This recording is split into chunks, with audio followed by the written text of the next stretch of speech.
Hello Hindi medium academy में आप सभी का स्वागत है। मैं हूं अरुण कुमार यादव और आज इस वीडियो में हम गणित कक्षा 10 की जो प्रमेय 10.1 है इसको पहले समझने वाले हैं और फिर इसको सिद्ध करके देखेंगे कि इसको सिद्ध किस तरह से हम कर सकते हैं। लेकिन आगे बढ़ने से पहले मैं आपको बता दूं कि अगर आप हिंदी मीडियम से हैं और आपको विज्ञान कक्षा 10 में कोई भी दिक्कत आ रही है तो आप आरंभ बैच ज्वाइन कर सकते हैं। इस बैच में मैं आपको कंप्लीट एनसीईआरटी एक्सप्लेन करने वाला हूँ बेसिक से लेके एडवांस लेवल पे। और जो ये प्राइस है इस बैच का वो भी काफ़ी कम रखा है मैंने। इस बैच को लेने के लिए या फिर इसमें इनरोल करने के लिए आपको प्ले स्टोर से एक स्टडी ऐप डाउनलोड करना है या फिर आप वेबसाइट पे भी विजिट कर सकते हो। लिंक मैंने कमेंट में पिन कर दिया है। Thank you. तो चलिए पहले समझते हैं कि जो ये प्रमेय है ये क्या कहती है। ठीक है, देखो यार यहाँ पे क्या लिखा हुआ है। यहाँ पे लिखा है वृत्त के किसी बिंदु पर स्पर्श रेखा स्पर्श बिंदु से जाने वाली त्रिज्या पर लंब होती है। कहने का क्या मतलब है कि अगर अपने पास मान लो एक वृत्त है और इस पे मैं कोई स्पर्श रेखा खींच दूँ। स्पर्श रेखा मतलब जो इसको एक बिंदु से प्रतिच्छेद करती है। ठीक है, मतलब मान लो यहाँ पर कोई बिंदु है, बिंदु P, इस पर ये स्पर्श रेखा का नाम मैंने दिया XY। ठीक है, ये इस वृत्त को प्रतिच्छेद करती हुई जाती है। मैंने आपको पिछली वीडियो में बताया भी था कि स्पर्श रेखा वो रेखा होती है जो वृत्त को स्पर्श करके चली जाए, मतलब सिर्फ एक बिंदु पे प्रतिच्छेद करे। ठीक है, तो मतलब P ही ऐसा बिंदु है जो वृत्त पे भी है और इस रेखा पे भी है। ठीक, अब ये प्रमेय ये कहती है कि जो स्पर्श रेखा है ये स्पर्श बिंदु से अगर आप इसकी कोई त्रिज्या मिला दोगे तो उस पर लंब होती है, मतलब ये वाला कोण 90 डिग्री होगा। ठीक है, तो यानी कि जो OP है त्रिज्या और जो ये XY है स्पर्श रेखा ये एक दूसरे पे लंब होते हैं, ऐसा कहती है ये प्रमेय।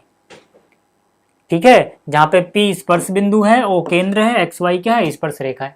ठीक, अब यही प्रमेय हमें सिद्ध करनी है कि हम सिद्ध कैसे कर सकते हैं। अब देखो यार इसमें बहुत सारी कहानी लिखनी होती है, ठीक है ना, इसलिए मैंने पहले से लिख के रख लिया ताकि मैं आपको आराम से समझा सकूं, नहीं तो लिखने में ही सारा टाइम चला जाता है। ठीक, तो यहाँ पर देखो ये प्रमेय क्या कहती है। सबसे पहले हम क्या करेंगे, हम एक वृत्त बना लेंगे क्योंकि यहाँ पे किसी वृत्त की बात की गई है। वृत्त पे एक स्पर्श रेखा खींच दी मैंने XY। ठीक है, केंद्र इसका O है और स्पर्श बिंदु P है। ठीक है ना, यहां से ये त्रिज्या हो गई OP और XY जो है ये स्पर्श रेखा हो गई। ठीक है ना, P हो गया स्पर्श बिंदु। अब सबसे पहले हमें क्या लिखना होता है जब भी हम किसी प्रमेय को सिद्ध करते हैं कि हमें क्या दिया है, तो हमें दिया है केंद्र O वाला एक वृत्त, जैसा कि आप देख सकते हो स्पर्श बिंदु P पर स्पर्श रेखा XY। ठीक है ना, स्पर्श बिंदु P पे एक रेखा खींची गई है जो कि स्पर्श रेखा है, इसका नाम हमने रखा है XY। ठीक, उसके बाद हम लिखते हैं कि हमें क्या सिद्ध करना है। हमें सिद्ध क्या करना है कि जो OP है और जो XY है इन दोनों ये दोनों आपस में लंबवत है, मतलब इसके बीच का ये कोण कितना बनेगा, 90 बनेगा।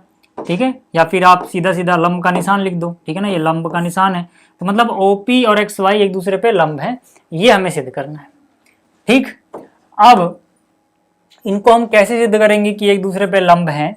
देखो यार सबसे पहले हम क्या करेंगे, जो ये स्पर्श रेखा XY है इसके ऊपर P के अलावा कोई और एक बिंदु मैंने माना Q।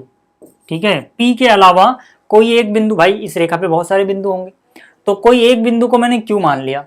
अब हमें पता है कि अगर Q इस स्पर्श रेखा पे है कोई एक बिंदु जो P के अलावा है तो जाहिर सी बात है ये वृत्त के बाहर ही होगा। क्यों, क्योंकि वृत्त पे और इस रेखा पे सिर्फ एक ही बिंदु ऐसा है जो दोनों पे है, वो है P। तो P के अलावा जितने भी हम बिंदु लेंगे वो सब इस वृत्त के बाहर मिलेंगे, क्योंकि रेखा इसको छू के निकल गई है। जिस बिंदु पे छुआ वो P था, तो P के अलावा जो बिंदु होंगे वो वृत्त के बाहर होंगे। इतना समझ में आ रहा है। तो सबसे पहले हम यही लिखेंगे, माना P के अलावा XY पर एक अन्य बिंदु Q है। ठीक है, ये हमने मान लिया। उसके बाद हम क्या लिखेंगे, अतः Q जो होगा वो वृत्त के बाहर स्थित होगा। ठीक, जो Q है वो वृत्त के कहाँ चला गया, बाहर चला गया। अब अगर Q वृत्त के बाहर है तो इससे क्या पता लगेगा, इससे पता लगेगा कि O से लेके Q की दूरी, यानी कि जो ये दूरी है OQ, ठीक है, OQ बड़ी होगी किससे, त्रिज्या से। ठीक है, OQ त्रिज्या से बड़ा क्यों होगा, क्योंकि जो Q है वो वृत्त के बाहर चला गया। यार अगर मैं त्रिज्या की बात करूं तो त्रिज्या तो हर जगह से बराबर होगी। अगर मैं यहां से त्रिज्या नापता तो मुझे यहीं पर रुकना पड़ता। भाई केंद्र से परिधि के बीच का ही तो दूरी को आप क्या बोलोगे, ठीक है, मिनिमम दूरी को त्रिज्या।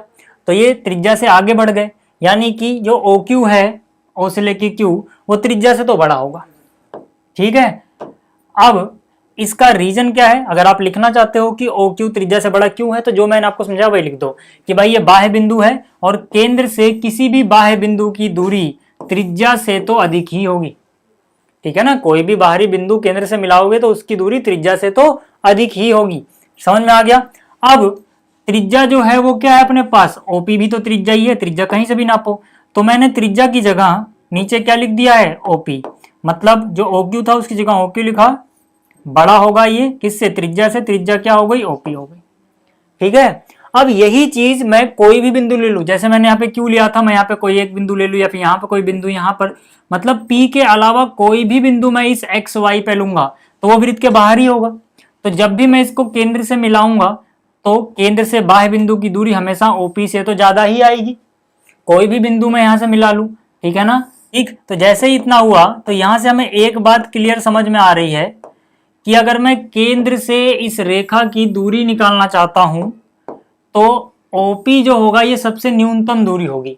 इसके अलावा किसी और बिंदु से अगर मैं दूरी निकालूंगा तो वो दूरी OP से तो बड़ी होगी। तो बस हमें यही लिखना है, ठीक है, कि भैया जो बात Q के लिए सही थी कि OQ की दूरी OP से बड़ी होगी, यही बात P के अतिरिक्त XY पर कोई भी बिंदु ले लो, ठीक है ना, उसके लिए भी सत्य होगी। जो मैंने अभी आपको समझाया कि Q के अलावा कोई भी बिंदु लो आप, वो OP से तो ज्यादा ही दूरी पे स्थित होगा। ठीक, तो इसका मतलब क्या हो गया, इसका मतलब हो गया कि जो OP है वो केंद्र O और रेखा XY के बीच की सबसे कम दूरी यानी न्यूनतम दूरी है। समझ में आ गया? फिर से समझ लो कि भाई जो OP है ये इस रेखा और केंद्र के बीच की न्यूनतम दूरी है, और किसी बिंदु से दूरी निकालोगे उससे ज्यादा ही आएगी। और आपको एक बात याद रखनी है कि अगर आपके पास कोई एक बिंदु है और कोई एक रेखा है तो आपको याद रखना है किसी बिंदु और किसी रेखा के बीच की जो न्यूनतम दूरी होती है, सबसे कम दूरी होती है, वो लंबवत दूरी होती है। ठीक है, यानी यहाँ इस बिंदु से इस रेखा पे जब आप लंब डालोगे तभी आपको ये सबसे कम दूरी मिलेगी। कोई और 90 के अलावा अगर कोण बनाएगा तो दूरी इससे तो बड़ी आएगी। ठीक है, तो हम बस इसी जानकारी का फायदा उठाते हुए क्या बोलेंगे कि जो OP है और XY है वो आपस में क्या है, लंब है। क्यों? क्योंकि किसी बिंदु और किसी रेखा के बीच की न्यूनतम दूरी जो होती है वो लंबवत दूरी होती है, और ये क्योंकि न्यूनतम दूरी है इसीलिए लंब होंगे।